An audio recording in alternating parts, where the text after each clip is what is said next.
nous sommes vraiment ici, donnons tout pour la gloire de l'Éternel. Parce qu'il y en a qui sont quelque part, nous ne savons même pas s'ils vont tenir jusqu'à demain ou même l'heure d'après. Mais nous, nous avons cette grâce. C'est une grâce immense. Et quand on parle de grâce, ça veut dire que nous n'avons rien fourni comme effort, nous n'avons rien mérité, et nous sommes là quand même. Donc, si on peut vraiment acclamer le Seigneur au plus haut de nos forces. Amen. Que le Seigneur soit béni en tout cas. Je nous salue tous dans le nom de notre précieux Seigneur et Sauveur Jésus-Christ, qui nous accorde encore cette opportunité de pouvoir nous rencontrer ici pour l'honorer, pour le louer et le glorifier. Et le Seigneur nous a donné cet après-midi un cadre serein et tranquille pour le louer. Seigneur, béni sois-tu pour cela. Et nous sommes Golgotha. Nous sommes Golgotha. Vous savez tous ce que c'est Golgotha. Et nous devons incarner ce que c'est Golgotha. Et pour incarner Golgotha, voilà ce qu'on nous présente ici. Golgotha est une communauté. Alors, il y a plusieurs communautés partout à gauche et à droite, hein. Mais nous ne sommes pas n'importe quelle communauté. Nous sommes une communauté qui place l'amour de Dieu et le respect au cœur de l'autre. Amen. Amen. L'amour de Dieu et le respect au cœur de l'autre. Et qui prie dans l'écoute de l'Esprit Saint. Amen. Amen. Où les traditions d'Église ne dominent pas sur la parole. Est-ce que nous pouvons dire Amen? Amen. Éclairé encore par le Saint-Esprit. Et vous voyez, bien aimé, combien de fois le Saint-Esprit revient dans ce paragraphe. Ça veut dire que tout ce que nous allons faire ici doit être couronné par l'autorité du Saint-Esprit. Autrement, bien aimé, nous n'avons aucune victoire et nous sommes comme toute communauté. Or, nous sommes Golgotha. Et nous devons incarner dans notre façon de marcher Golgotha. Amen. Souvent, on rêve d'avoir une église exceptionnelle. Des bien-aimés frères et sœurs exceptionnels. Mais nous oublions de nous demander si nous sommes nous-mêmes exceptionnels pour être des modèles. Est-ce que, tel que je me présente devant vous, je peux dire que je suis exceptionnel et que je suis un modèle pour vous?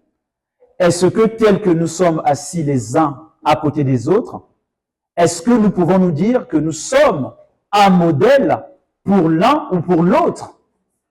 Et pour être exceptionnel, bien-aimé, nous devons sortir de l'ordinaire. Amen. Alors, le génie, c'est 1% de talent. 90% de travail acharné. Ça, c'est Thomas Edison qui le dit. Thomas Edison est un inventeur, est un scientifique, est un homme qui a fait des choses dans sa vie. Mais nous ne sommes pas Thomas Edison. Nous sommes le peuple de Dieu.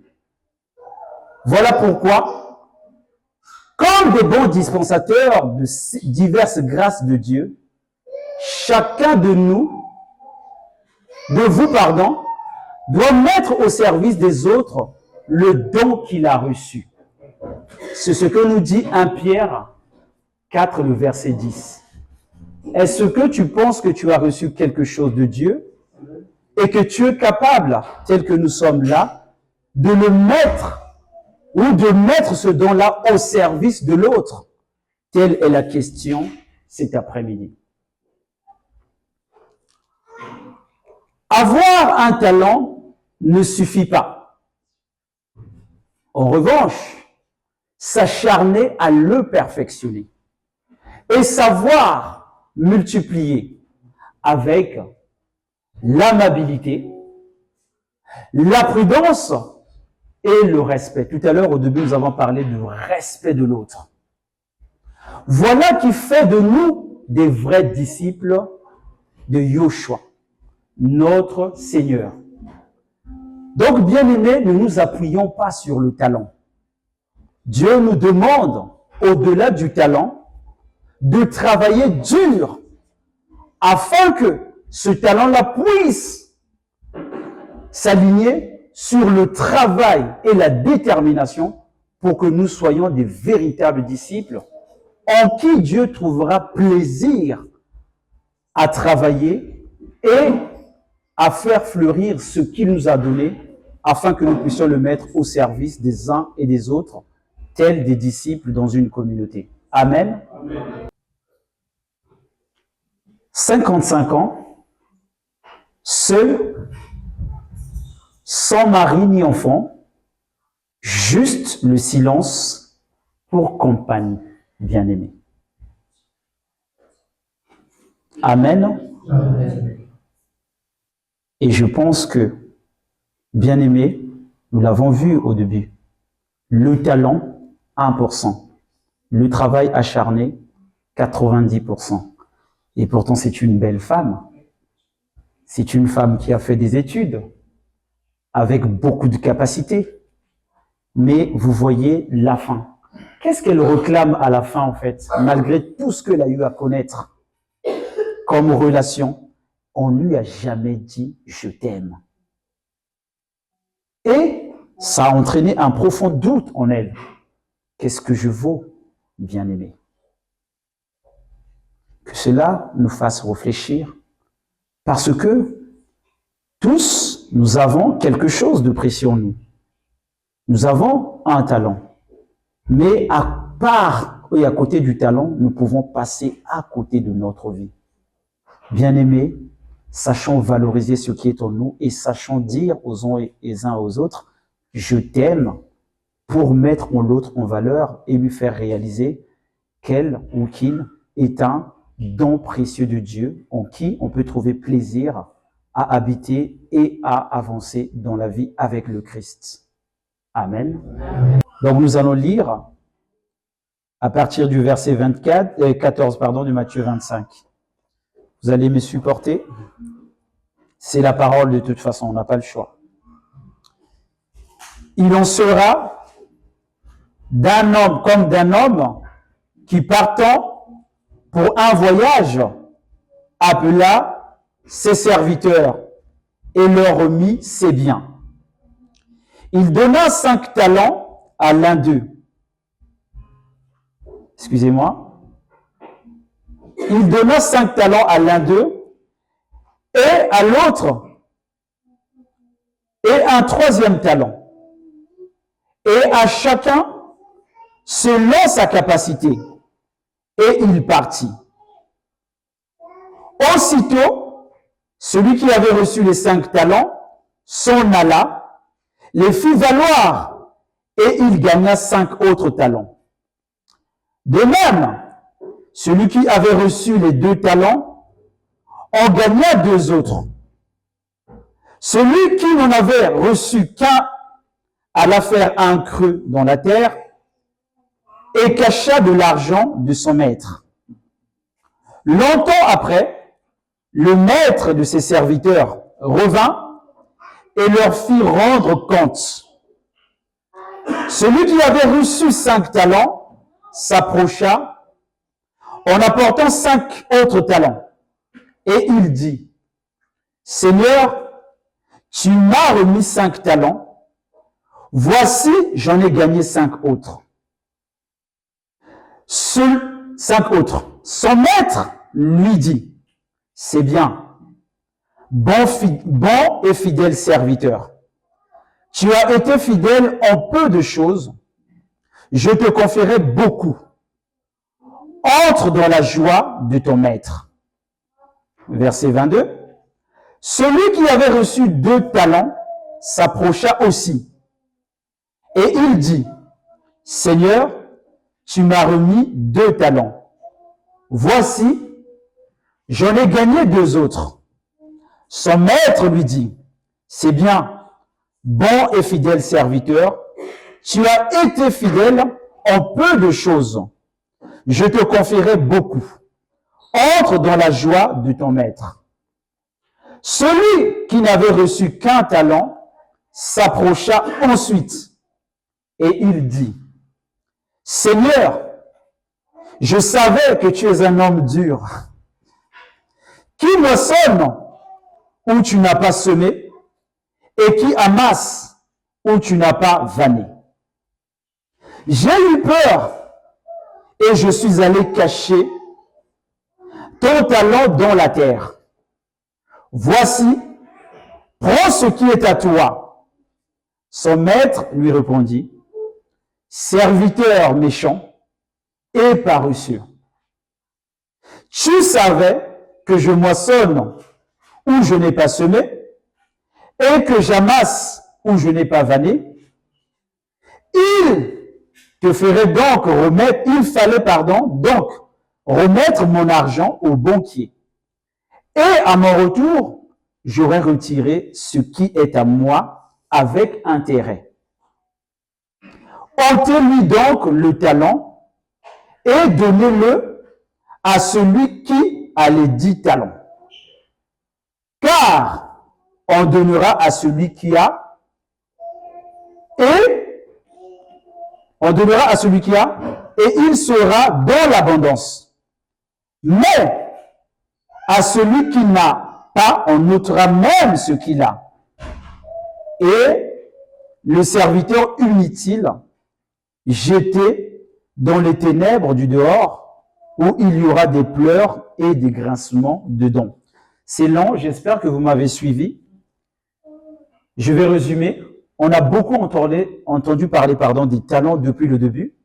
Et là, cette écriture de Matthieu 25, de 14 jusqu'à 30, nous relate un récit en rapport avec le talent.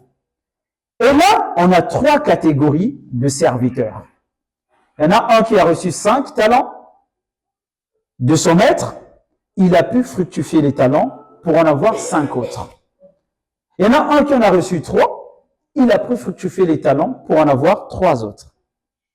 Et il y en a un qui en a reçu qu'un. Lui, il n'a pas suivi le modèle des autres. Lui, il a suivi son chemin. Il est allé prendre le talent et il l'a planqué dans la terre. Et longtemps après, le maître revient. Et il faut rendre compte au maître. Et à ce moment-là, bien aimé, c'est une sorte de jugement en fait. Qu'est-ce que tu as fait du talent? Tout à l'heure, on nous a dit, qu'as-tu reçu de l'Éternel? Quelle sorte de serviteur je suis? Ou quelle sorte de serviteur tu y es? Et là, nous avons l'exemple de 3 serviteurs. Ils sont 3.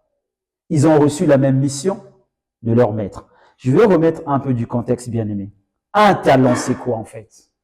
Parce que nous disons depuis tout à l'heure le talent, le talent, le talent, le talent. Des fois, on entend parler du talent d'Achille, plein de trucs. Il peut avoir des confusions, mais un talent, c'est quoi? Bien aimé, le talent dans l'ancien temps. Parce que là, si on se réfère à l'ancien temps, en fait, le talent, c'est comme un système monétaire. Aujourd'hui, par exemple, je vais vous donner l'exemple de 1 euro. Je vous donne 1 euro. Celui qui n'a jamais, ni connaît pas la valeur de l'euro, il pourrait penser que c'est quelque chose comme ça. Mais quand je prends 1 euro, je le transforme en une autre monnaie, ça peut être beaucoup. Moi, si je me fie juste à dire c'est 1 euro, mais 1 euro dans une autre monnaie, dans un autre système, c'est beaucoup. Et les talents bien aimés à l'époque, c'était la même chose. C'est-à-dire, quand le mec, il prenait un talent et donnait à un serviteur, c'était pas quand on entend parler un talent, c'est-à-dire c'était par exemple un talent. C'était vraiment un paquet, un bouquet ou un package. Et de cela, le serviteur pouvait entamer des affaires. Maintenant, bien aimé, si on reste dans le contexte du talent. Le maître nous donne un talent. Le talent ici pour nous, c'est une capacité, bien aimé. Le talent pour nous, c'est une compétence. C'est comme quand nous avons un CV. Généralement, quand nous allons chercher un job, on va vous demander si vous avez des compétences, si vous êtes talentueux dans quelque chose. Et bien aimé, le talent, c'est ça en fait. Le talent pour nous, c'est pas comme à l'ancien temps où il s'agissait de monnaie, où il s'agissait d'un bien. Mais le talent pour nous, c'est une capacité. C'est une compétence. Restons dans le contexte de la parole. Ne sortons pas. Et pour nous, enfants de Dieu, le talent, en tant que serviteur, dont le maître est Jésus, nous avons reçu des talents, bien-aimés. Nous avons des talents. Certains ont conscience de leurs talents, d'autres peut-être n'en ont pas. Nous avons entendu parler du travail acharné. Le talent, c'est 1%. Et bien-aimé, si tu ne cultives pas ton talent, si tu n'exerces pas ton talent, comment veux-tu qu'il puisse se fructifier? Mais avant de pouvoir exercer le talent au travail, il faut d'abord être sûr que tu as reçu un talent et lequel tu as reçu. Bien-aimé, Dieu est un Dieu bon. À l'image de ces trois serviteurs, en tout cas tel que nous avons lu l'histoire, aucun serviteur n'était dépourvu de talent. Tout le monde avait un talent. Et la Bible nous dit que tout le monde avait un talent selon ses capacités. Et Dieu connaît ma capacité. Dieu connaît ta capacité. Mais au-delà de tout ça, Dieu nous demande de fructifier le talent qu'il nous donne selon nos capacités. Tu as reçu peut-être une parole de sagesse, d'interprétation. Qu'est-ce que tu en fais, mon bien-aimé? Tu as reçu un don de vision. Qu'est-ce que tu en fais? Est-ce que tu es comme le serviteur qui a reçu un talent et qui en a planqué dans sa chambre ou dans un coin de sa maison, en train de le contempler? Et qu'est-ce qu'il fait en retour? Il traite le maître de méchant. Il lui dit, tu es méchant. Tu moissonnes là où tu n'as pas sémé. Bien-aimés, si nous pouvons nous rediriger vers le miroir de cette parole, je pense que chacun de nous, on peut profondément se poser la question de savoir quel type de serviteur nous sommes. Amen. Amen. Bien-aimés, aujourd'hui, nous parlons beaucoup de prospérité dans nos églises. Dès lors qu'on touche à la prospérité, nous, dans notre tête, avec le code cérébral que nous avons reçu, on va penser à l'argent. On va penser à tout ce qui est matériel. Je vais acheter une maison. Après, l'environnement dans lequel nous vivons nous a appris comme ça. Il faut que j'ai une voiture. C'est utile tout ça. Pour venir à la prière, on a eu besoin d'une voiture.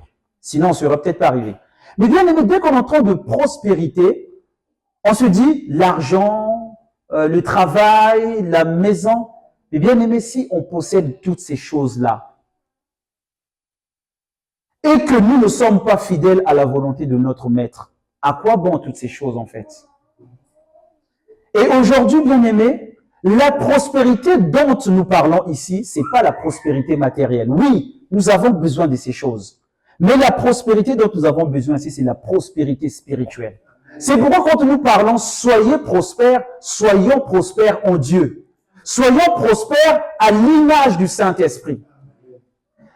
Je vais vous donner un autre exemple. Vous voyez Jésus marchant dans les rues de Jérusalem, de Nazareth ou tout ce que vous voulez. Et pourtant, les foules le suivaient. Mais bien aimé, Jésus n'avait peut-être pas une maison comme toi et moi. Jésus n'avait pas de voiture. Mais pourquoi les gens suivaient Jésus, bien aimé? Parce que Jésus avait la capacité. Parce que Jésus avait des richesses. Parce que Jésus était tout simplement riche. Et il pouvait distribuer sa richesse à quiconque en avait besoin. Et bien aimé, si tu es malade, Jésus est riche, il est capable de te guérir. Amen. Bien aimé, si tu as besoin de prospérer dans le don que Dieu t'a donné, Jésus est riche et capable de fructifier tes dons. Amen. Mais à condition que j'y mette la détermination. Parce que Dieu a mis en nous la détermination. Sinon, il ne nous demanderait pas de travailler, bien-aimé. Donc, bien-aimé, pour résumer, nous avons trois types de serviteurs. La question en sortant d'ici, je ne veux pas m'étaler là, on a beaucoup parlé de talent, et je suis sûr que nous avons tous des talents en nous d'intelligence pour comprendre cette parole. Mais je vais vous laisser, ou je veux nous laisser avec une question. Quand tu sortiras d'ici, quand je sortirai d'ici, quelle sera mon attitude et quel type de serviteur je vais être? Est-ce que je vais être le premier qui a reçu 5 et qui en a donné 5 de plus? Est-ce que je vais être celui qui en a reçu 3 et qui en a gagné 3 de plus? Ou je veux simplement être celui qui a reçu un talent et qui est allé le planquer quelque part? Et à la fin, le maître nous demandera des comptes. Et cet après-midi, notre maître Jésus est en train de travailler en nous. Et est en train de nous parler pour que nous puissions cultiver la détermination pour faire fructifier notre talent. Et au retour, il nous demandera des comptes. Voilà pourquoi tout à l'heure, à l'ouverture de la réunion, nous avons lu la parole « L'époux vient ». Mais quand l'époux viendra, me trouvera-t-il digne du serviteur qui a reçu le talent et qui n'en a rien fait absolument? Ou serait le serviteur qui a reçu le talent et qui en a fructifié?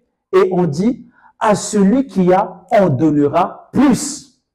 Et bien aimé, nous voulons tous de l'abondance. Mais cherchons d'abord l'abondance spirituelle. Parce que je peux avoir de l'abondance matérielle, ça va m'égarer loin.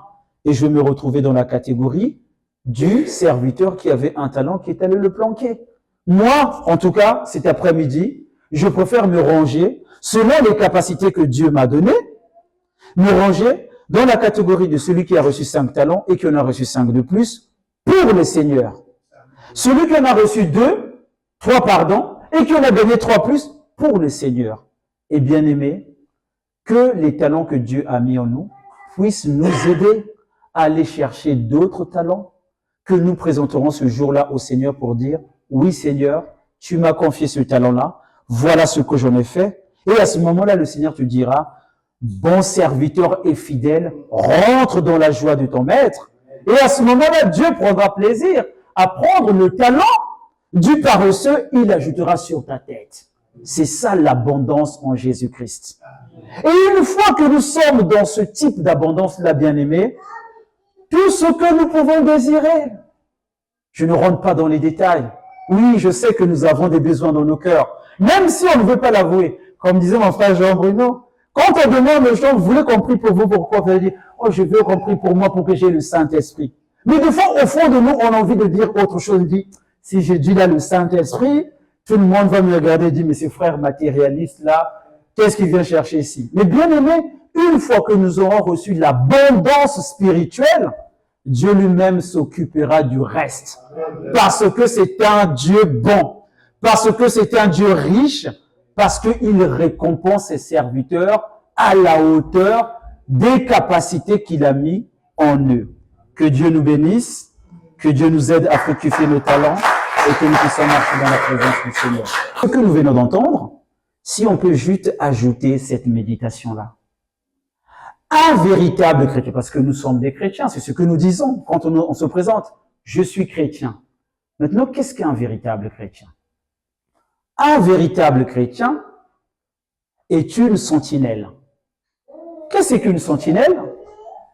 Un soldat, je vois mon frère Oxon là-bas, il va se retrouver. Un soldat qui a la charge de protéger un lieu. Prends-tu le soin de protéger le lieu dans lequel tu vis, l'environnement qui t'entoure? Tu es un soldat si tu le protèges. Une ville contre l'attaque de l'ennemi. Amen. Amen. Et on continue.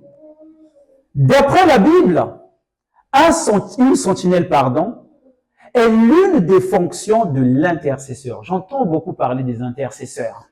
Aujourd'hui, chacun de nous va se reconnaître s'il est vraiment intercesseur ou pas. Qui doit marcher en avance sur l'ennemi? Est-ce que je marche en avance sur l'ennemi ou c'est l'ennemi qui marche en avance sur moi? Avant qu'il ne mette ses projets à exécution. Vous pouvez aller consulter Ézéchiel 33, 7. Il vous donnera un contexte.